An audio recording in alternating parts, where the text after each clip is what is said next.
eh, di pertemuan pertama itu ternyata saya salah ya. Bisa tambah maksimal 30 menit, ternyata itu keliru gitu ya. Yang benar itu maksimum 30 menit untuk satu SKS gitu. Jadi mungkin kalau 2-3 SKS berarti maksimum 1,5 jam. Nah, tapi saya tidak akan pernah menghabiskan 1,5 jam itu karena bagaimanapun kan kuota harus dihemat ya. Nah, masih banyak hal yang harus dikerjakan. Tapi mudah-mudahan inti-inti pertemuannya bisa kita eh, bisa kita dapat gitu. Nah, rekan-rekan sekalian, saya akan coba review slide yang pertemuan pertama. Uh, Mudah-mudahan kita bisa habiskan maksimum 40 sampai 50 menit ya. Jadi di pertemuan sebelumnya kita itu kan membahas soal kenapa perlu sistem antrian. Jawabannya adalah karena bagaimanapun kita itu punya sistem yang terbatas begitu. Sistem kita terbatas, layanan yang kita mau layani layanan atau services yang kita mau layani usernya bisa jadi banyak begitu. Makanya untuk menjaga kualitas sistem yang kita punya, kita harus mengatur sistem antrian tersebut kan begitu. Nah, ini kurang lebih reviewnya. Mengapa ada beberapa problem di jaringan. Yang pertama, misalkan di sini ya, rekan-rekan sekalian, sistem tertentu trafiknya masuk. Nah, bagaimana kita menjaga quality of service-nya? Sebagai penyedia jaringan, ini kan perlu kita atur begitu. Nah, bila diketahui trafik masuk dan kios yang dipersyaratkan, bagaimana dimensioning satu sistem? Nah, mungkin sederhananya begini, saya di suatu wilayah diminta untuk merancang jaringan telekomunikasi. Nah, saya harus menghitung nih, kira-kira user di sini itu ada berapa orang, kemungkinan maksimum traffic yang mereka butuhkan itu berapa, begitu. Karena demikian, saya harus mendesain sistem saya itu seperti apa. Nah, itu pentingnya, begitu. Bila diketahui kondisi suatu sistem dan case tertentu, berapa traffic maksimum. Nah, apabila saya sudah mendesain berdasarkan user yang ada, apakah saya akan bisa mengcover semua request dari user tersebut? Jawabannya tidak. Pasti tidak, pasti tidak. Kenapa begitu ya? Karena pasti cost-nya akan sangat mahal. Biaya yang dibutuhkan pasti akan sangat mahal. Ini kalau kita bicara dari segi bisnis. Nah, karenanya pasti ada maksimumnya yang kita bisa, pasti ada maksimumnya yang bisa di-cover oleh sistem kita. Makanya di sini disebutkan three system ya, segitiga yang selalu ada, quality of services, traffic load, sama sistem capacity. Jadi ketiga komponen inilah yang patut kita jaga di dalam jaringan seperti itu. Ada suatu kondisi kapasitas kita kecil, maka tidak masalah mungkin bagi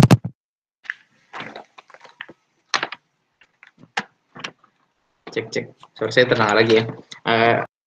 Kondisi di mana sistem kapasitas kita terbatas begitu, tapi kita harus tetap mempertahankan quality service.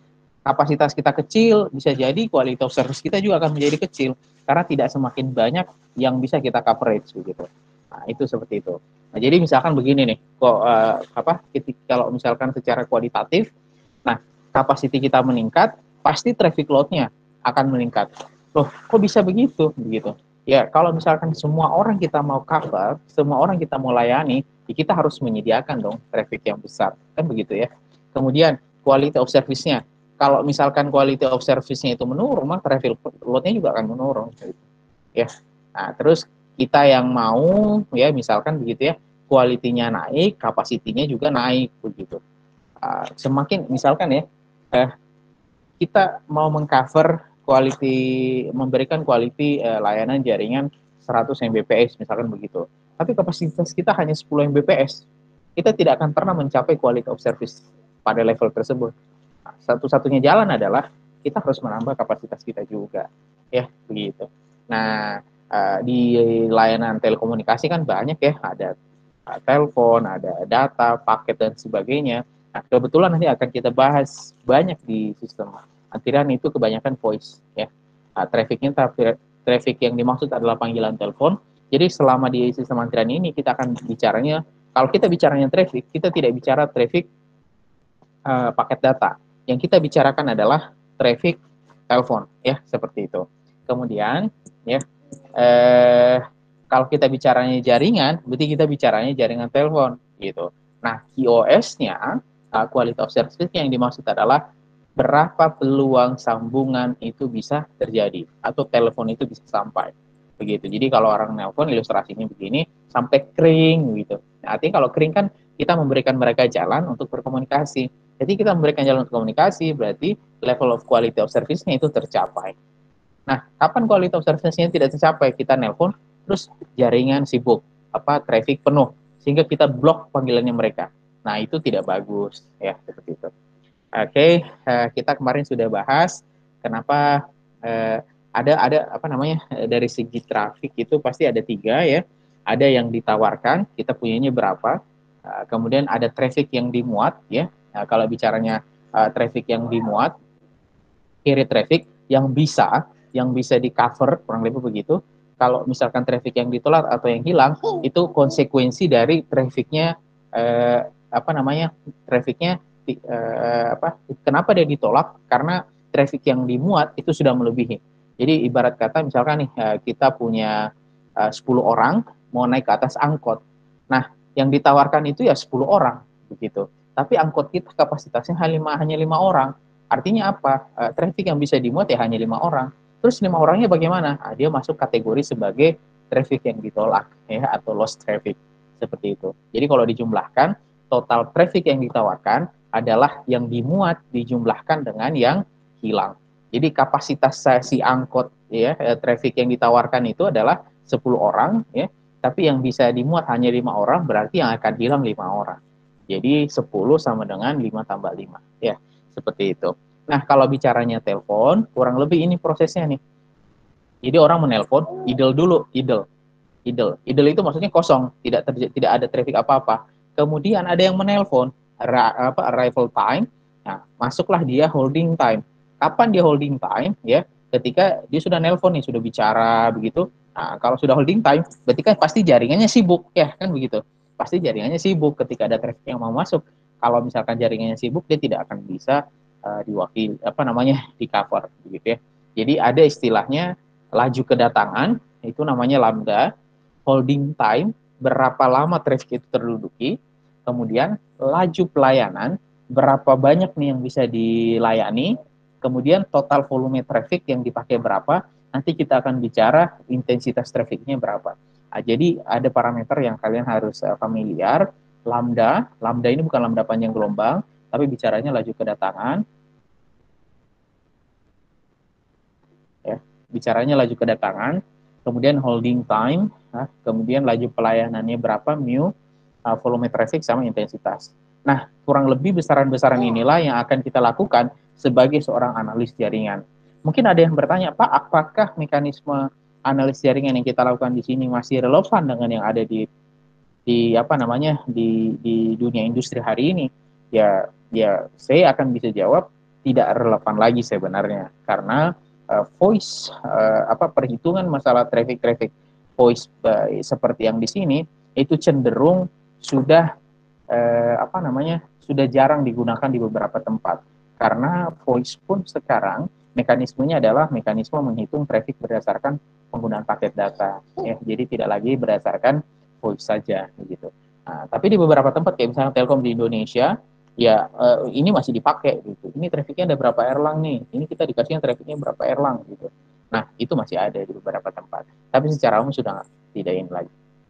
Nah, apa itu lambda atau laju kedatangan? Jadi banyaknya panggilan yang datang ke fasilitas selama periode T. Itu namanya lambda. Ya, ini. Jadi laju kedatangan atau lambda adalah banyaknya panggilan yang datang ke fasilitas selama periode T atau jumlah rata-rata panggilan yang ditawarkan per satuan waktu. Berlaku untuk jaringan telepon atau sirkuit switch. Kalau misalkan dia berupa paket, dia dalam satuan BPEPS. Jadi lambda sama dengan C per T. C itu banyaknya panggilan yang masuk, begitu. T-nya itu dalam durasi tertentu. Ya, jadi kalau misalkan C-nya adalah 10 panggilan, diukur di dalam 1 jam. Berarti lambdanya adalah 10 per 1 jam. Ya, seperti itu. Nah, kalau parameter yang kedua, holding time. Holding time adalah waktu genggam atau waktu pelayanan. Jadi prinsipnya sebenarnya kalau holding time itu pada saat kita menelpon, kita si lawan kita itu mengangkat begitu sehingga jaringan itu terduduki, kira-kira berapa lama itu durasinya begitu. Makanya di sini dikatakan holding time itu adalah lamanya sebuah panggilan atau waktu melayani atau menduduki suatu saluran. Kan ketika kita menelpon, kita kan menduduki satu saluran begitu. Orang naik ke atas angkot berarti kan dia pasti duduk di kursi. Nah, konsekuensinya adalah ketika kursi itu diduduki, maka orang lain tidak akan bisa menduduki kursi itu. Nah, berapa lama dia duduk di situ, itu yang disebut dengan holding time. Ya, misalkan begini, holding adalah average holding time misalkan 3 menit begitu. Ya, seperti itu. Nah, ini contohnya nih, misalkan ya, DTM ini betul-betul nih, ini sudah generasi lama banget ya, misalkan ya, dialing time rotary. Nah, kalau di TMF itu kayak sekarang tuh, kita pencet menekan, kalau ada yang ingat dulu di JTPT ya, DTMF itu satu tombol itu mewakili 2 frekuensi. Jadi irama nada yang kita dengarkan pada saat kita memencet tombol itu DTMF. Nah, rotary itu yang kita putar. Jadi kalau ada yang suka nonton film-film lawas ya, mereka nelpon itu kan diputar-putar tuh, diputar gitu ya, diputar sedang mencet tombol, itu rotary tuh. Nah, ini generasi lama, tapi prinsipnya adalah holding time-nya kurang lebih, nah ini durasinya ini, ada yang sampai 1 detik, mau sampai 12. Nah, itu holding time-nya. Nah, kalau kita bicaranya volume, ya, jadi kan tadi kalau bicaranya C itu intensitas yang masuk. Berapa nih panggilan yang masuk? Kalau bicaranya T dalam periode tertentu, misalkan. Jadi C-nya 10 panggilan, misalkan periode pengamatannya 1 jam. Berarti lambdanya adalah 10 per 1 jam, kan begitu. Nah, berapa volume yang dibutuhkan, ya. Jadi di sini dikatakan volume traffic adalah total waktu pendudukan dari suatu panggilan yang menduduki suatu perangkat. Nah, jadi total waktunya adalah dihitungnya begini. Volume sama dengan jumlah panggilan dikalikan H rata-rata. H itu apa? Durasi waktu menduduki saluran. Jadi contohnya bagaimana? Misalkan ada panggilan 100, rata-rata durasi panggilannya itu 10 detik. Oke, saya ulang, jumlah panggilan itu ada 100, misalkan C-nya adalah 100, hanya itu 10 detik misalkan. Berarti volumenya adalah 100 dikali 10 detik. Nah, itu adalah volume. Ya, itu adalah volume trafficnya. Oke. Nah, perbedaannya dengan intensitas, ya, kalau kita bicara volume, kita itu tidak mempertimbangkan waktu kita menghitung volume itu di dalam periode waktunya kapan itu dilakukan pengamatannya. Sedangkan intensitas kita bicara waktu pengamatan. Ya, waktu pengamatan. Jadi di sini dikatakan total waktu pendudukan persatuan waktu pengamatan. Begitu. Jadi itu yang membedakan, ya, itu yang membedakan. Nah, kalau di sini ya intensitas trafik ya mudahnya adalah A, jadi satuannya A, bedanya sama volume ya, kalau volume itu V. Nah, itu lambda dikali H ya. Nah, jadi perbedaannya ada di mana? Itu di komponen lambda, yang mana lambda itu adalah C per T ya. Lambda itu sama dengan C per T. Jadi ada komponen durasi pengamatan. Jadi misalkan nih, intensitas trafik dari jam 10 sampai jam 11. Nah, itu kan ada durasi pengamatan itu dari jam 10 sampai jam 11. Yang kita bisa hitung di situ adalah intensitas trafiknya, ya, seperti itu. Nah, kalau satuan trafik itu namanya erlang, ya. Jadi apa yang dimaksud satu erlang? Ya, satu erlang itu jika saluran diduduki selama terus-menerus selama periode pengamatan, yang mana periode pengamatannya adalah 1 jam pada jam sibuk. Nah, itu satu erlang. Jadi kalau misalkan ada saluran diduduki selama 1 jam penuh, ya, diduduki selama 1 jam penuh, maka trafiknya dia itu satu erlang hitungannya, ya, seperti itu. Nah, ini ada contohnya, misalkan ya, intensitas trafik pada sebuah saluran adalah 1 erlang. Maka saluran tersebut artinya apa? Dia diduduki selama 60 menit dalam 1 jam.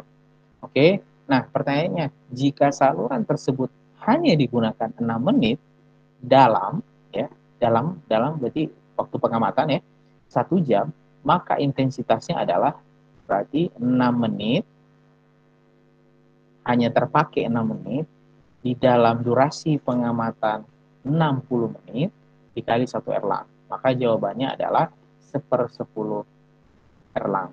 Ya, seperti itu. Oke, nah, mudah-mudahan tidak bingung ya dengan istilah-istilah ini. Terus misalkan ada sebuah saluran, ini sistem lama namanya 30 PCM, artinya 30 kanal, jadi 30 jalur, 30 jalur. Nah, 30 jalur ini berarti kapasitasnya berapa? Kapasitasnya dalam 1 jam ketika semuanya terduduki, berarti kan 30 erlang. Karena satu saluran ketika dia terduduki selama 1 jam, 1 erlang. Nah, karena ada 30 saluran, berarti intensitas traffic maksimumnya dia, ya, kalau misalkan kanalnya adalah 30, itu adalah 30 erlang. Oke, ya. Ini pengantar dulu. Seingat saya ini belum kita bahas kan ya pertemuan yang lalu. Mohon konfirmasinya. Betul ya? Halo? Iya Pak, belum Pak. Belum, Pak. Belum ya? Belum ya? Nah, sampai di sini kira-kira nangkap tidak idenya? Masih aman Pak. Insya Allah, Pak. Insya Allah ya. Ya. Nah, contoh-contohnya nih, misalkan nih. Cepat sekali ya, 10 menit aja. Aduh, misalkan suatu sentral. Rata-rata terdapat 1.800 panggilan masuk dalam 1 jam.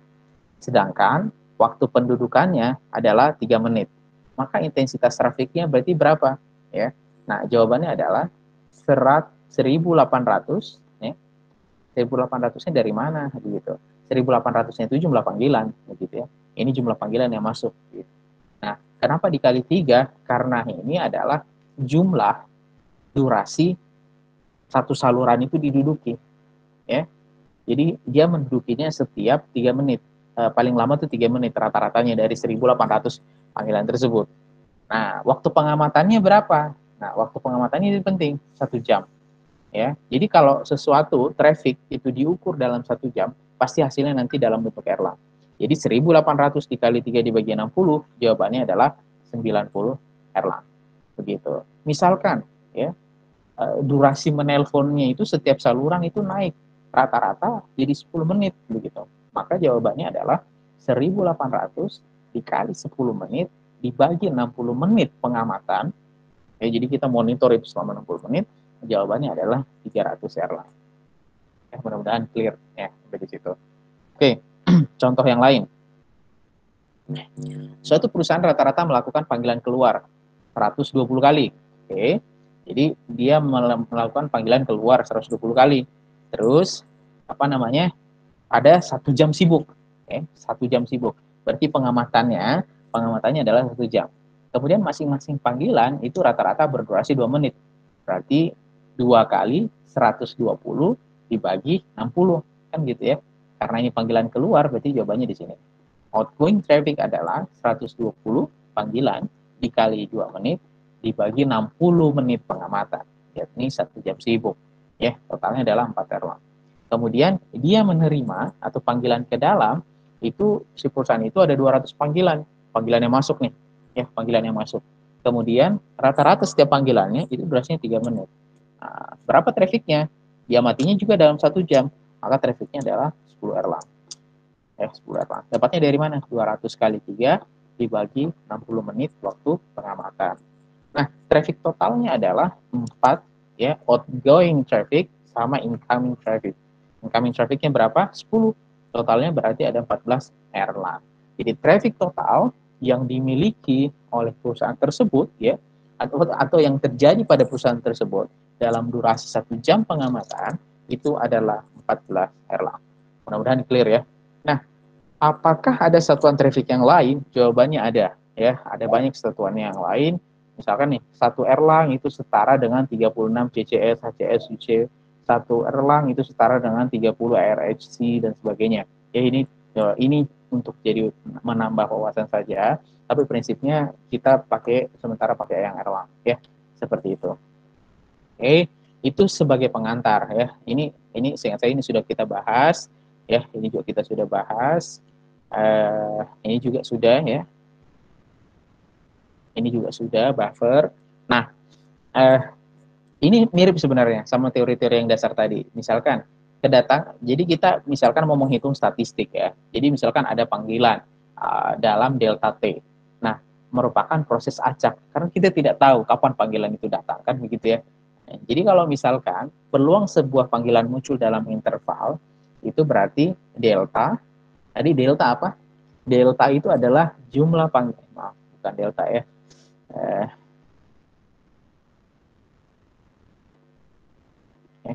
Ini lambda. Jadi lambda itu kan tadi apa?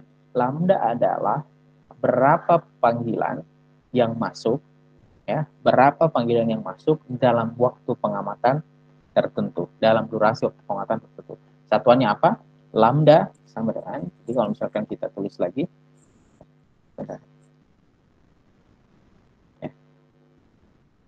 yang kita tulis ya, lambda itu sama dengan C per T ya. C itu jumlah panggilan yang masuk ya. T itu durasi pengamatan. Nah, delta T itu kan dalam durasi tertentu gitu. Delta T itu kan dalam durasi tertentu. Nah, adalah laju kedatangan. Lambda adalah laju kedatangan ya. Kemudian setiap panggilan itu saling bebas ya, dia tidak terikat satu sama yang lain begitu. Nah, kalau misalkan ya di sini dikatakan lambdanya, oh ya lambda juga akhirnya dinyatakan sebagai ya, 1/1 tau ya. Nah, yang mana tau adalah durasi antar waktu kedatangan gitu. Nah, komponen sistem keantrian pasti yang kalau orang mau antri ada kedatangan, ada yang melayani atau si servernya, ada aturan antriannya, kemudian bagaimana penanganannya ketika sumber yang datang itu lebih banyak begitu. Kayaknya sudah saya bahas juga ya. Jadi misalkan kalau bicaranya proses kedatangan, proses kedatangan menunjukkan bagaimana pelanggan datang ke sistem. Nah, pelanggan itu akan datang ke sistem pasti dengan selang waktu, ya, selang waktu. Nah, tau itu menyatakan, ya, tau i menyatakan selang waktu kedatangan antara satu dengan kedatangan yang selanjutnya. I itu yang keberapa? Misalkan kedatangan pertama atau 0. Kemudian ada yang datang berikutnya begitu. Nah, berapa nih selang waktunya sampai yang berikutnya datang? Nah, itu dinyatakannya dalam tau. Atau disebutnya, ini paling mudah mungkin untuk memahami, inter-arrival time. Jadi berapa jeda kedatangan antara satu dengan yang lain, kan begitu. Nah, terus untuk mengukur itu, rata-rata atau inter-arrival time dinyatakan dalam harga, ya, epsilon tau dan lambda 1/T tau. Ini laju kedatangan. Kalau bingung, kembali ke prinsip yang pertama. Cara mengukurnya adalah C per T, begitu. Satuannya dalam detik, ya. Jika tauinya dalam detik, maka lambda kebalikannya, itu per detik juga, begitu. Jadi, ini komponennya. Jadi kalau kita menghitung traffic atau antrian, pasti ada laju kedatangan atau proses kedatangan. Komponen yang paling penting dalam proses kedatangan adalah berapa taunya atau berapa interval time-nya antara satu orang dengan orang yang lain. Kalau misalkan itu trafficnya berupa orang. Begitu. Nah, ini nih. Misalkan waktunya di sini. Ini orang yang pertama, gitu ya. Ini orang pertama. Sebelum orang ini ada yang lebih awal. Berarti dia orang N-1 kan begitu. Nah, kemudian ada lagi yang datang ya setelahnya. Berarti N+1. Nah, ketika N+1 antara N dengan N+1 berarti ada interval time. Interval time-nya namanya tau N begitu. Ya, seperti itu. Ya. Nah, laju kedatangan bisa juga dinyatakan 1/tau N. Begitu. Ya. Ya.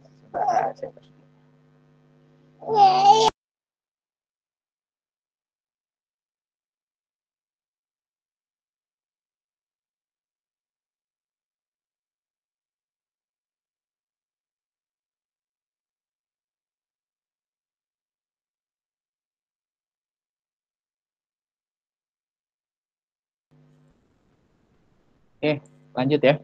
Nah, komponen kedua itu bagaimana mekanisme pelayanannya. Nah, mekanisme pelayanan itu kan tergantung jumlah server, kan begitu. Makanya di sini dikatakan ada S1, S2, S3 tergantung jumlah server kita. Apa konsekuensinya? Semakin banyak server yang kita punya, berarti kan kita punya load capacity untuk menghandle incoming call itu jadi lebih besar, kan begitu. Nah, terus bagaimana mekanisme antriannya? Itu yang disebut dengan disiplin antrian. Ada yang namanya first in first out, last in first out, begitu ya. Atau ada mekanisme prioritas. Jadi sederhananya, mungkin kalau bahasa bahasa bahasa pasarnya itu, lu yang pertama datang, lu yang pertama gue layani, misalkan begitu. Nah, itu antrian standar tuh. Tapi ada juga yang namanya LIFO, last in first out. Nah, siapa yang terakhir masuk ya, itu yang paling terakhir keluar. Nah, ada juga yang first apa prioritas. Prioritas itu seperti apa? Prioritas itu misalkan nih, ada yang antri, misalkan di pom bensin, ada yang antri di pom bensin, misalkan premium, pertalite. Kemudian orangnya cuma satu yang melayani begitu. Nah, tapi dia menyediakan karpet merah khusus yang pertama misalkan. Nah, ketika meskipun ada 100 yang antri di premium, 100 yang antri di pertalite, tapi ketika ada pertamax yang datang, maksudnya ya kendaraan yang membutuhkan pertamax, maka dia akan dilayani pertama. Nah, yang lainnya si siapa namanya pegawainya itu akan hold yang tadi mau mengisi pertalite, yang mau mengisi premium, ya dia akan melayani dulu yang pertama. Nah, itu yang sebenarnya priority. Apakah di dalam kasus real di lapangan seperti ini ada dalam jaringan? Ada. Ya kalau misalkan jaringan penuh nih, 100 jaringan kapasitas kita penuh, tahu-tahu ada panggilan datang dari Istana Negara begitu. Oh, terpaksa satu orang akan dipilih untuk dimatikan supaya panggilan dari Istana Negara itu bisa cover. Itu namanya VVIP atau priority fee. Ya, seperti itu. Nah, kira-kira komponen utamanya berubah menjadi seperti inilah ya. Nah, jadi SN waktu pelayanan pelanggan N di server ya, ini proses stokastik ya. Jadi kalau bicaranya statistik, nah, kalau misalkan itu didistribusikan, maka kurang lebih durasinya setiap orang itu 1/μ begitu. Nah, bagaimana apabila yang datang ini ternyata melebihi kemampuan kita? Atau misalkan angkot kita kapasitasnya 5 orang, yang datang ini 10 orang. 5-nya diapakan begitu. Nah, ada 3 metode. Ada block call clear, ada block call help, sama block call wait. Bedanya apa? Misalkan, ini kayaknya sudah juga ya. Kayaknya sudah juga ya. Jadi kalau misalkan block call clear, ilustrasinya begini nih. Misalkan, satu menelpon, ya, kemudian 2 menelpon, oke, kemudian ada orang yang ketiga menelpon, kemudian ada orang keempat menelpon. Nah, kalau bicaranya over traffic yang ditawarkan, ya, diingat lagi ilustrasi angkotnya, ada 10 orang mau naik ke angkot. Nah, 10 orang itu adalah traffic yang ditawarkan, ya. Berarti kalau di sini ada berapa traffic yang ditawarkan? Jawabannya adalah 4, ya. Ada 4, 1, 2, 3, 4. Ini traffic yang ditawarkan. Secara angka traffic berapa dia? Jawabannya adalah traffic yang pertama itu 0,4 erlang, traffic yang kedua ini yang pertama 1/3, traffic yang kedua datang dari sumber kedua itu adalah 0,3 erlang. Pertanyaan saya, ada yang bingung kenapa jawabannya adalah 0,4 erlang dan dari mana 0,3 erlang?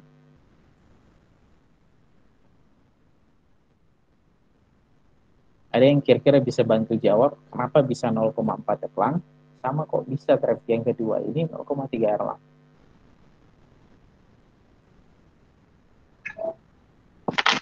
Jawaban jawab Pak. Bagaimana? Dari waktu yang 10 menit itu Pak, terus misalkan yang nomor 1, kan itu istilahnya panjangnya 2, jadi 2/10. Yang ketiga itu 2/10 juga, 2/10 berapa? 2/10 itu 0,2 Pak. 0,2 tambah 0,2 jadi 0,4 Pak, seperti itu. Terus kalau yang ketiga? Yang ketiga itu juga kan jadi 0,2 ditambah 0,1 Pak, jadi 0,3. Ya, jadi kalau misalkan ya, kalau bicaranya erlang, berarti kan sebenarnya waktu pengamatan ya. Nah, jadi apa namanya? Misalkan di sini waktu pengamatannya jadinya karena 10 menit ya, hitungannya misalkan 10 menit, berarti Nah, totalnya kan ini 1 menit, ini jadinya dua ya. Jelek pokoknya inilah 1, 2, 3, 4 gitu. Jadi over traffic yang ditawarkan atau calon penumpangnya itu adalah 0,4 erlang. Jadi 4/10 ya. Nah, kalau misalkan yang kedua ya, ini kasusnya 0,3. Karena total durasinya itu 3 menit ya, di waktu pengamatan 10 menit. Jadi total yang ditawarkan 0,7 erlang. Nah, kalau bicara yang total ditawarkan, berarti seperti ibarat 10 penumpang tadi. Dia ini calon penumpang ya, ditawarkan ada 0,7 erlang.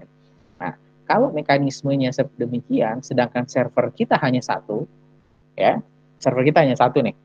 Nah, yang terjadi adalah, ya, panggilan pertama tiba, dia akan dilayani, maka ini muncullah satu.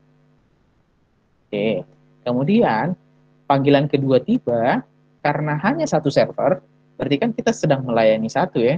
Yang terjadi adalah yang kedua ini kita tolak. Ya, yang kedua ini kita tolak. Nah, panggilan ketiga tiba pada saat jaringan sedang kosong, maka kita terima. Maka kita akan layani. Nah, panggilan keempat juga datang pada saat server tidak melayani apapun, maka yang keempat pun kita layani. Jadi mekanisme block call clear, ya pokoknya saya nggak mau tahu, ya. Kalau kamu nelpon pada saat jaringan sedang terpakai, ya kamu tidak akan bisa masuk. Saya akan block. Oke, ini yang paling sadis, ya, namanya block call clear. Nah, menghitung berapa kapasitasnya atau total traffic yang dilayani berarti 1, 2, 3, 4, 5, 5 menit. Nah, berarti kapasitasnya dia adalah atau total traffic yang dilayani, bukan kapasitas, total traffic yang dilayani dalam panggilan 4 panggilan yang masuk ini, yang dilayani hanya 3 dengan total traffic hitungannya adalah 0,5 erlang. Ya, seperti itu. Kemudian clear ya. Nah, kalau block call health yang dilakukan adalah ya kapasitas over trafficnya atau traffic yang ditawarkan totalnya sama ya, karena peristiwanya sama dengan yang tadi. Yang membedakan adalah bagaimana mekanisme server itu melayani. Nah, kalau misalkan di server itu menggunakan sistem block call health atau BCH, yang terjadi adalah ini, panggilan pertama tiba dan dilayani, panggilan kedua tiba, tetapi server sibuk, tapi dia tidak ditolak, begitu. Tapi dia ditahan sampai servernya itu bebas. Kata kuncinya ini. Dia akan ditahan sampai servernya bebas. Ketika kita selesai menangani yang pertama, kita akan melayani yang kedua, gitu. Ya, seperti itu. Nah, kemudian panggilan yang ketiganya datang, terus dilayani. Panggilan keempat tiba, masih dilayani. Nah, total traffic yang dilayani berarti dengan sistem block call health itu dibandingkan yang pertama itu jadinya lebih besar. Karena panggilan yang kedua bisa dilayani. Totalnya adalah 0,6 erlang. Ya. Nah, ini yang lebih advance ya. Kita akan melayani lebih besar. Kenapa lebih besar? Karena kita melayani semuanya. Oh, bagaimana mekanismenya? Kita minta mereka menunggu. Itu jawabannya. Jadi misalkan ketika panggilan pertama dilakukan, kemudian sedang digunakan panggilan pertama, server sedang melayani panggilan pertama, panggilan kedua datang. Yang kita lakukan adalah disuruh menunggu dulu, gitu ya, disuruh menunggu. Nanti kamu akan dilayani setelah yang pertama selesai. Nah, mekanisme ini semuanya akhirnya dilayani. Gitu. Nah, traffic yang dilayani totalnya berapa? 0,7 erlang. Nah, pertanyaannya, dengan mekanisme ini, apakah ini menjadi paling optimal atau paling bagus begitu? Ya tidak juga sebenarnya, gitu. Karena tidak semua orang bisa kita suruh menunggu dan kita tidak pernah tahu setiap orang itu akan menunggu berapa lama, begitu kan? Jadi tergantung nanti kondisinya bagaimana, ya seperti itu. Nah, ini yang pertama. Untuk review yang pertama, karena ada beberapa, jadi kalau kalian perhatikan slide yang pertama saya presentasikan kemarin, itu beberapa kontennya agak berbeda ya, karena harusnya sih, kita belajar traffic, itu belajar, kita belajar sistem antrian, karena dulu mata kuliah sistem antrian, kita harus belajar traffic terlebih dahulu. Di pertemuan pertama, seingat saya, kita hanya belajar teori-teori sedikit, begitu ya. Nah, dasar-dasar trafficnya tadi sudah saya sampaikan barusan. Ya, mengenai erlang, holding time, interval antara satu panggilan dan panggilan yang lain begitu. Sehingga kita akan mudah memahami antrian itu. Jadi antrian itu akan lebih mudah kita pahami kalau kita mengerti bagaimana menghitung traffic. Karena konsekuensi dari antrian itu adalah peak traffic. Oke, mudah-mudahan clear ya. Sampai sini ada pertanyaan dulu. Kita sudah jalan 47. Ya, mungkin kita akan 20 menitan lagi lah ya, maksimum. Oke. Tapi mudah-mudahan clear dulu nih. Sampai di sini kira-kira ada yang mau ditanyakan? Jika tidak ada, ya kita lanjut ke materi yang kedua. Ya, kalian bisa download slide-nya juga ya, seingat saya di LMS soal variasi traffic. Oke. Sekali lagi sebelum kita lanjut ke topik yang kedua, variasi traffic, kira-kira dari rekan-rekan ada yang mau ditanyakan dulu? Tidak ada ya, clear ya. Nah, lanjut. Kalau tidak ada, suara saya masih terdengar ya? Halo? Masih, Pak. Masih, Pak. Oke, makasih ya. Lanjut, variasi traffic. Faktanya adalah traffic sangat bervariasi tergantung pada aktivitas masyarakat pengguna sistem telekomunikasi. Traffic dibangkitkan oleh setiap pelanggan yang ketika melakukan panggilan tidak tergantung pada pelanggan yang lain. Nah, apakah ada kasus kita pernah mengalami variasi traffic yang sangat penuh? Jadi kalau saya nggak tahu apakah kalian mengalami ya. Jadi dulu itu kalau misalkan zamannya masih orang hanya bisa telepon sama SMS, kalau lebaran kita tuh nggak bisa telepon orang lain. SMS pun kadang-kadang nyampainya 1 hari kemudian, begitu. Nah, SMS ketika dikirim hari ini, kan server kalau SMS kan nggak bisa ditolak, kecuali kalau pulsanya habis, kan gitu. Kalau pulsa habis, oke kamu tidak bisa kirim SMS, pulsamu habis. Tapi kalau pulsamu ada, SMS itu tidak bisa ditolak oleh server. Yang dia lakukan adalah menahan.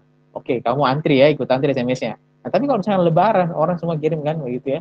Setelah 30 hari Ramadan dan seterusnya begitu, kita kirim SMS, jutaan orang kirim SMS, server itu kewalahan. Tapi beruntungnya adalah dia di help. Jadi kadang-kadang kita SMS sekarang, nyampainya itu baru besok begitu. Karena mekanisme servernya demikian.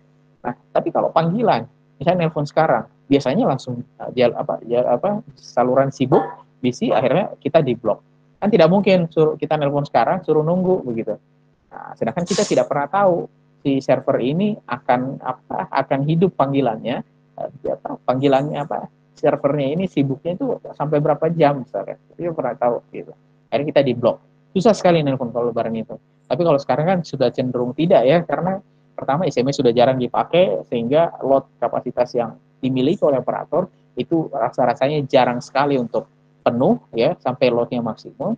Yang kedua, orang beralih ke paket data ya. Nah, bagaimana traffic di paket data? Nah, itu subjek yang lain ya. Tapi kita di sistem antrian ini masih banyak yang tentang voice. Nah, ini contohnya ya. Meskipun ini contohnya lama ya, investigasi dilakukan secara variasi traffic, bahwa pola variasinya bisa bersifat stokastik maupun deterministik. Stokastik itu random, acak gitu. Kita tidak pernah tahu. Nah, gambar berikut variasi jumlah panggilan ke suatu sentral pada satu hari Senin di Denmark ya, tahun 73. Saya rasa tidak ada di antara kita yang belum lahir. Mungkin bapak ibu kita juga kayaknya masih muda gitu kalau misalkan dia sudah lahir di 73. Nah, ini trafiknya dia nih. Ini time of the day. Nah, jadi dari jam 8 sampai jam 13. Ternyata yang paling sibuk panggilannya itu adalah di sini. Ya, dari jam 9 sampai jam 10 pagi. Dengan membandingkan hasil pengamatan beberapa hari akan dapat ditemukan silver kurva yang deterministik. Maksudnya bagaimana? Jadi misalkan setiap hari Senin, misalkan ini hari Senin ya, hari pertama. Minggu depannya lagi, hari Senin, kita ukur lagi. Minggu depannya lagi, hari Senin gitu. Sampai akhirnya kita dapat 1 bulan data. Nah, dari 1 bulan data itu kita bisa tahu setiap hari Senin itu sibuknya itu setiap jam berapa sih. Oh, ternyata setiap hari Senin, itu kita dapatnya 9 sampai 10. Data perharinya itu statusnya stokastik, random deh. Kita tidak pernah tahu ya sampai data itu kita punya. Nah, tapi kalau kita kumpulkan datanya itu jadi banyak beberapa hari ya, atau lebih dari satu lah data itu kita kumpulkan, maka dia akan jadi deterministik.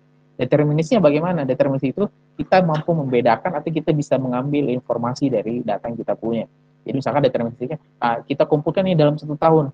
Ternyata dalam 1 tahun kita kumpulkan data panggilan setiap hari Senin, yang paling sibuk itu memang dari jam 9 jam 10 begitu. Nah, begitu ya. Itu maksudnya stokastik sama deterministik. Nah, kalau misalkan dalam 24 jam statusnya begini nih. Dari 0 sampai jam 24 ya, jumlah panggilan ya, call per minute-nya itu 100. Jadi paling mentok mungkin 99 ya, di jam 8 sampai jam 12. Nah, apakah ini bisa disimpulkan bahwa ini jam sibuk? Nah, bisa. Karena kita bisa melihat nih, ya. Kalau baru 1 hari itu bisa menentukan bahwa ini jam sibuk. Tapi kalau untuk menentukan apakah ini benar jam sibuk, kita harus membandingkan juga dengan data yang lain. Tapi prinsipnya dari membaca satu data ini kita bisa tahu ternyata panggilan yang paling banyak itu dari sekitar jam 8 sampai jam 12. Jumlah panggilan rata-rata per menit diambil dengan cara meratakan jumlah panggilan untuk periode 15 menit selama 10 hari kerja. Nah, kemudian variasi traffic ya bisa dipecah lagi dalam intensitas panggilan dan variasi pendudukan atau holding time ya. Jadi kalau tadi berapa panggilan yang masuk, berapa panggilan per menit, kalau ini berapa holding time-nya. Kira-kira per orang itu kalau nelpon dia berapa lama ya misalkan. Nah, itu bisa kita lihat. Oke, ini sama ya, variasi traffic dari hari ke hari. Nah, kenapa penting untuk mendapatkan variasi traffic? Jadi nih, mungkin kalau yang relevan sekarang itu adalah data science, big data. Pernah dengar ya istilah big data? Itu yang lagi tren untuk sekarang. Ini data misalkan ya, Gojek GoFood. Dia akan mengukur kira-kira orang itu paling sering order Gojek itu kira-kira jam berapa ya. Nah, ternyata orang itu kalau sering order Gojek, mungkin kalau ada yang ingat ya, waktu awal-awal Gojek itu, kadang-kadang kita tidak dapat itu, tidak dapat driver. Bukan karena tidak ada drivernya, tapi karena servernya itu sampai down. Karena request yang masuk ke sana itu sangat banyak. Nah, orang-orang data scientist ya, itu akan menghitung log-log tersebut. Jadi kapan ya, misalkan saya sebagai seorang IT engineer-nya Gojek, orang infrastrukturnya megang server misalkan begitu. Saya harus punya data kapan saya harus mengalokasikan kapasitas server saya itu paling maksimum. Mungkin kalau dari sisi user bilang ya sudah kamu bikin maksimum aja dari pagi sampai sore. Implikasinya kemana? Cost. Biaya yang kita gunakan itu pasti akan mahal. Kalau misalkan kita tidak adaptif servernya, ya tidak masalah sih, mungkin kita langsung ambil kapasitas server yang paling maksimum sehingga berapapun request yang masuk dalam satu hari itu bisa di cover. Tapi secara cost apakah itu akan jadi hemat? Jawabannya tidak. Kita pasti akan mengeluarkan cost yang lebih besar. Nah, yang bisa kita lakukan adalah mencari tahu kira-kira traffic paling besar masuk ke server kita ini kapan. Oh, ternyata yang paling besar itu adalah mulai dari jam 6 sampai jam 8 dan dari jam 4 sampai jam 8 malam. Kenapa? Karena pagi anak-anak orang tua order Gojek untuk antar anaknya ke sekolah, orang-orang berangkat kerja ke kantor, sore orang-orang pulang, anak-anak pulang sekolah, begitu. Sehingga pada saat jam-jam tertentu tersebut, nanti itu akan direkomendasikan. Nanti lotnya dibesarkan ya, sampai paling optimum di jam tersebut, begitu. Sehingga kita bayarnya hanya pada saat kita menaikkan. Nah, begitupun sebenarnya yang terjadi di telepon, ya. Meskipun ya tadi saya bilang ini idenya masih sama sampai hari ini, tapi apakah kita masih akan menemukan kasus-kasus ini kalau kita masuk ke industri telekomunikasi sekarang? Jawabannya sebenarnya sudah cenderung tidak ya, karena itu trafficnya sudah bukan lagi berdasarkan panggilan dan sebagainya, tapi berdasarkan paket data sebenarnya. Kita melakukan panggilan iya gitu ya, tapi kan OS-nya itu bukan sirkuit sentralnya bukan lagi sirkuit base gitu. Jadi kita pernah bahas ya di JPPT, kalau sirkuit base seperti apa, kalau berdasarkan paket base itu seperti apa. Nah, ini penting misalkan ya, variasi traffic, long term trend ya, dalam durasi tahunan. Kemudian ada durasi selama setahun. Berarti trennya adalah tren per bulan misalkan. Kemudian durasi seminggu, bahkan sampai ke 24 jam. Nah, variasi predictable, misalkan kalau di Indonesia, Lebaran, Natal, nah itu kan variasi yang predictable. Pasti traffic naik ketika momen-momen seperti itu. Ya. Kemudian irregular, misalkan televoting atau ada event-event tertentu sehingga orang menelpon. Misalkan nih dalam satu minggu ini nanti pada saat hari Sabtu malam itu akan ada kompetisi Indonesian Idol dan orang akan mendukung berdasarkan SMS. Nah, berarti pada saat malam itu ya harus jaga-jaga. Bisa jadi nanti akan ada SMS, lot SMS yang besar yang datang gitu. Ya, seperti itu. Nah, ada juga yang disebut variasi traffic yang acak atau random, ada yang short term ya. tindakan antara user yang independen. Ini kita tidak tahu. Ya random lah, intinya random begitu. Kemudian long term random variation yang hours, ada juga yang disebutkan external sources dan lain-lain. Tapi intinya kalau bicaranya traffic acak berarti dia adalah traffic yang di luar yang kita bisa perhitungkan. Karena ya aktivitas acak gitu. Nah, itu bicara traffic, bicara jam sibuk. Jadi ada istilah di dalam dunia telekomunikasi atau industri telekomunikasi istilahnya busy hour. Kalau bahasa Indonesia kan itu jam sibuk. Apa itu jam sibuk? Jam sibuk itu muncul karena begini. Jadi jaringan itu punya kepadatan traffic dan kepadatannya itu berubah-ubah dari waktu ke waktu. Nah, kemudian saat puncak kepadatan kapan puncak kepadatan traffic tersebut itu ternyata juga berubah ke waktu. Nah, untuk melihat tingkat pelayanan dan intensitas traffic pada saat puncak, itulah yang disebut dengan jam sibuk. Gitu. Jadi traffic banyak. Nah, kapan ini yang paling banyaknya? Intensitasnya paling optimum kapan begitu? Ternyata di durasi tertentu. Nah, itulah yang disebut dengan jam sibuk. Nah, tingkat kongesti traffic tertinggi. Kongesti itu berarti macet tuh, ya. Jadi banyak panggilan mungkin akan diblok begitu. Nah, karena jaringan itu penuh, gitu. Jaringan itu penuh. Nah, kapan itu terjadi? Nah, itu pasti terjadi dengan pada saat jam sibuk begitu. Nah, pengadaan peralatan yang digunakan dalam melayani pelanggan efektif bila mengacu kepada intensitas trafik pada jam sibuk. Nah, ini yang saya bilang. Nah, misalkan nih, rekan-rekan jadi engineer. Jadi engineer cuma colok begitu ya, konfig. Nah, orang yang dibayar lebih mahal itu karena dia diminta untuk analisa, bukan sekedar colok, bukan sekedar konfig. Dia harus memberikan ide ini seperti apa, termasuk ilustrasi tadi yang saya bilang kayak Gojek gitu ya, termasuk kayak Gojek. Nah, kalau di telco engineer dia harus memikirkan kita harus menambah ini peralatan atau server kita ini, tapi nambahnya sejumlah apa dan pertimbangannya karena apa, datanya itu didapat dari mana, datanya didapat di jam sibuk tersebut. Jadi kita mengacunya kepada intensitas traffic jam sibuk. Nah, jadi kita akan mendapatkan satu kondisi di mana quality of service kita bisa kita optimalkan. Maksudnya bagaimana quality of service kita? Kan kita menambah jaringan. Oke, menambah jaringan artinya orderan yang akan kita layani semakin bagus.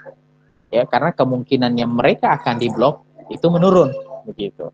Dan yang paling penting adalah karena perhitungan kita berdasarkan data jam sibuk, maka efektif secara jaringan.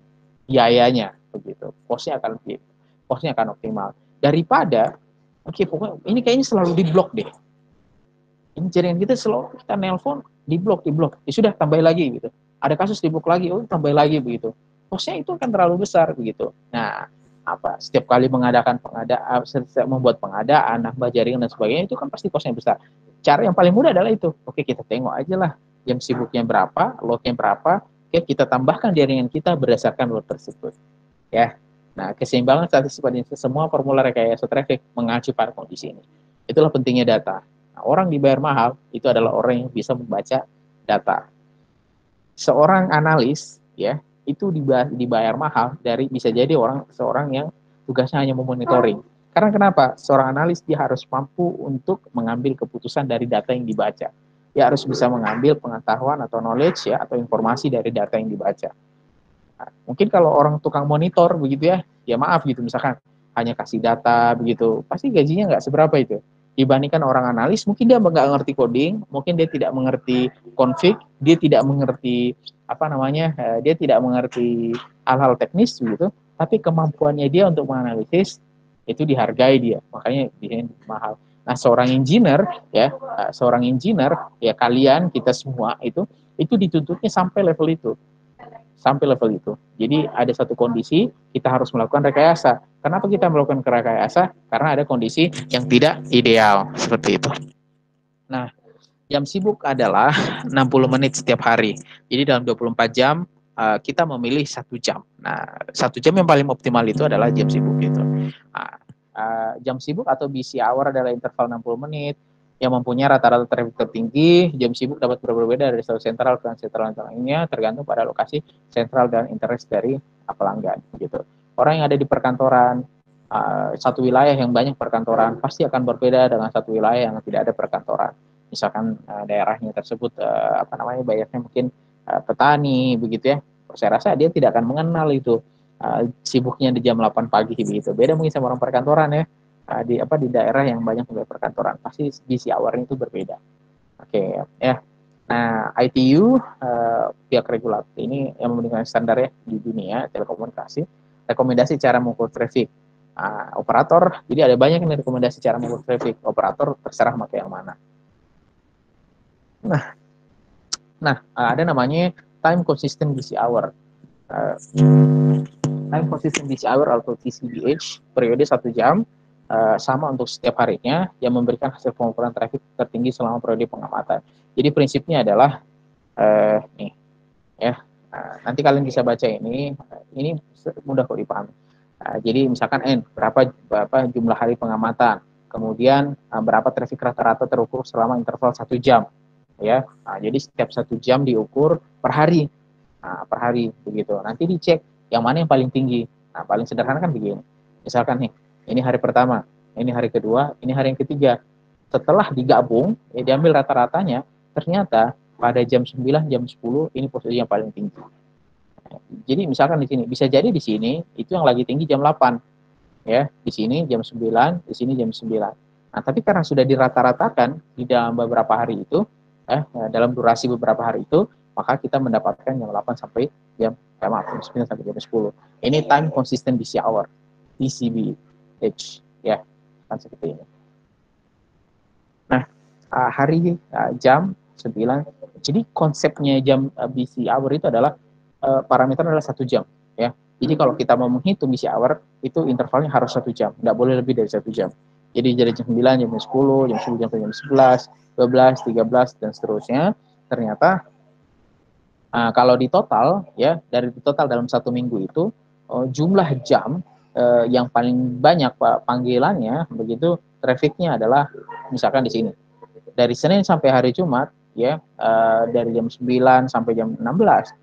Kalau dijumlahkan keseluruhan Senin sampai Jumat itu ternyata yang paling ramai itu jam 12. Karena di sini trafiknya paling besar nih, 1806 gitu. Maka jam sibuk adalah 12. Trafik rata-ratanya berapa? 1806 dibagi 5. Kenapa 5? Karena 5 hari begitu. Ya. Terus ada juga istilahnya bouncing busy hour. Dikenal dengan post selected busy hour. Metode yang digunakan average daily peak hour. Nah, jam tersibuk ditentukan berbeda-beda untuk setiap harinya. Jadi, kalau tadi itu dipukul rata, pokoknya 1 minggu kita ukur, per harinya kita ukur, kita ambil jamnya. Berarti kita menentukan bahwa selanjutnya jam sibuknya itu adalah jam tertentu. Nah, kalau bouncing busy hour, dia tidak demikian. Ya, nah, konsepnya seperti ini. Bisa jadi busy hour-nya itu berbeda tergantung harinya. Misalkan, kalau hari Senin itu busy hour-nya jam sekian. Kalau hari Selasa jam 11, kalau hari Rabu jam 12 lagi, tapi kalau hari Kamis balik lagi jam 11. Kalau hari Jumat busy hour-nya hari jam 12. Artinya setiap hari busy hour-nya itu beda-beda. Itu yang disebut dengan bouncing busy hour. Jadi tidak dipukul rata dalam 1 minggu. Oke. Ada juga yang namanya fixed daily measurements hour, FEMH, selang 1 jam pengukuran traffic sudah ditentukan sebelumnya, 10 sampai 11, misalkan nih kita ukur dari 10 sampai jam 11, traffic hasil pengukuran dirata-ratakan selama periode pengamatan, taruhlah misalkan 10 hari.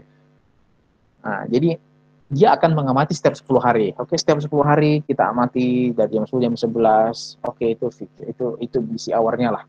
Nah, nanti setelahnya kita ukur lagi, bisa lagi berubah gitu. Jadi fixed daily measurement. Yang fix itu apanya? Yaitu durasi pengamatannya sama kita tentukan waktunya. Jadi jadi tidak mengukur pukul rata langsung 1 minggu, tidak. Pukul rata misalkan per harinya bisa orangnya berapa, tidak begitu. Jadi dia menentukan ukuran tertentu, beberapa hari dia akan ukur terus dia amati. Oke. Itu kongesti. Kongesti adalah ya itu bagian yang pertama. Mudah-mudahan clear ya. Kita sudah mengenal yang namanya traffic. Traffic itu pasti punya tren. Ada tren tahunan, tren bulanan, tren harian, tren mingguan. Kemudian kita juga mengenal yang namanya jam sibuk, busy hour.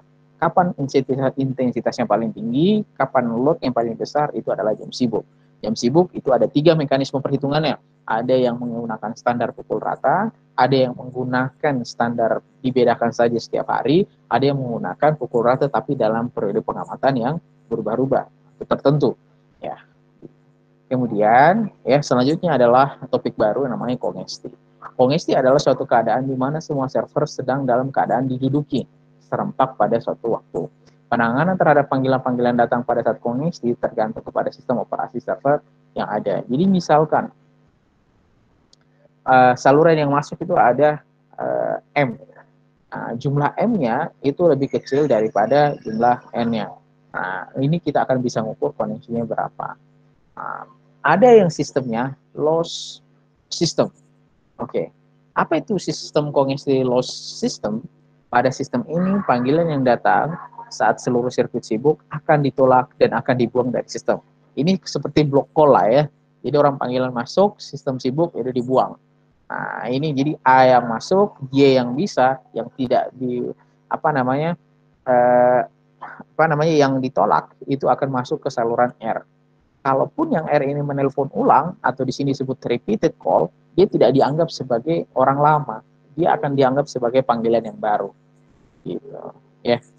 Nah, ada yang namanya delay system. Ini mirip ya. Panggilan yang datang saat seluruh sirkuit sibuk, panggilan tersebut akan menunggu. Menunggunya di mana? Di buffering. Sampai kapan? Sampai servernya bebas. Ketika servernya bebas, baru dia dimasukkan. Begitu. Nah, sistem ini digunakan untuk komunikasi data, ya, yang tidak memerlukan komunikasi real time. Itu tadi, kalau misalkan ya, kalau panggilan telepon kita pakai sistem delay ini, delay system, atau kita tahan gitu. Sampai kapan kita tahan? Kita tuh tidak pernah tahu server itu sibuknya berapa lama gitu. Kita tahan gitu selama 1 jam kan mungkin ya. Nah, jadi hal ini bisa tidak dilakukan kecuali mempakainya paket data, ya.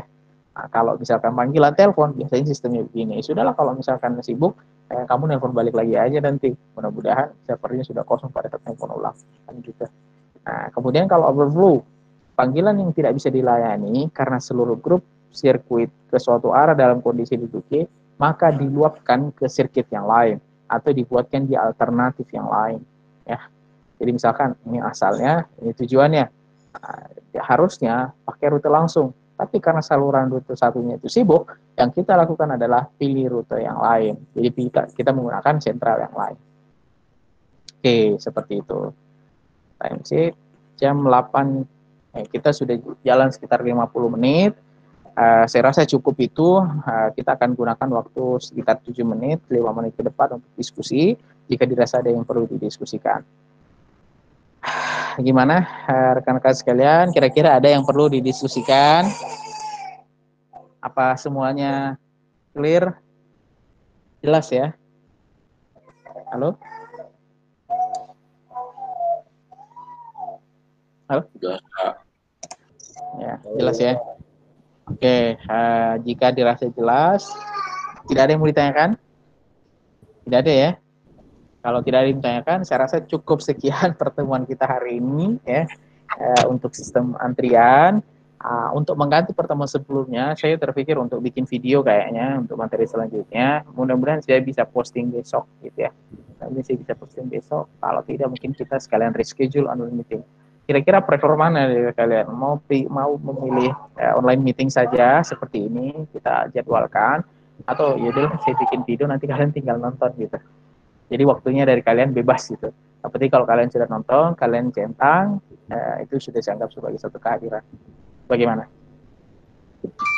Video boleh sih Pak. Oke, begitu aja ya. Kalau video, Nah, jadi kalau kurang paham. Kenapa? Kalau video bisa ditonton doang gitu Pak. Kalau misalkan masih kurang paham. Mungkin nanti kalau misalkan kurang paham, nanti disimpan aja pertanyaannya, pertemuan selanjutnya ditanyakan. Gitu aja, enggak apa-apa ya? Boleh Pak, biar lebih fleksibel juga Pak. Boleh Pak. Nah, ya, gitu aja ya. Oke, terima kasih ya untuk hari ini pertemuannya. Saya akan coba record mungkin nanti untuk materi berikutnya, untuk penggantinya. Sampai jumpa di pertemuan online meeting selanjutnya, begitu ya. Sejauh ini saya di di LMS itu kan ada beberapa ya materi, silakan dibaca-baca, tugasnya pun silakan dikerjakan. Nanti mungkin saya akan review, saya akan sampaikan yang mana yang akan saya nilai, yang mana yang tidak akan saya nilai gitu. Tapi sementara kalau ada yang mau langsung jumping ke pertemuan 14 untuk belajar, tidak masalah, tidak masalah. Ada yang mau jumping ke pertemuan 5, pertemuan 6, slide-nya, ngerjain kuisnya, tidak masalah, ya tidak masalah. Bagi saya masalah, ya. Itu justru fleksibilitas yang kalian bisa dapatkan karena kita belajarnya online. Oke, saya rasa demikian. Jangan lupa di kolom chat sebutkan nama, link, ya, untuk komunikasi saya. Itu mungkin. Terima kasih sekali lagi. Bagi yang sekarang saya capture dulu deh.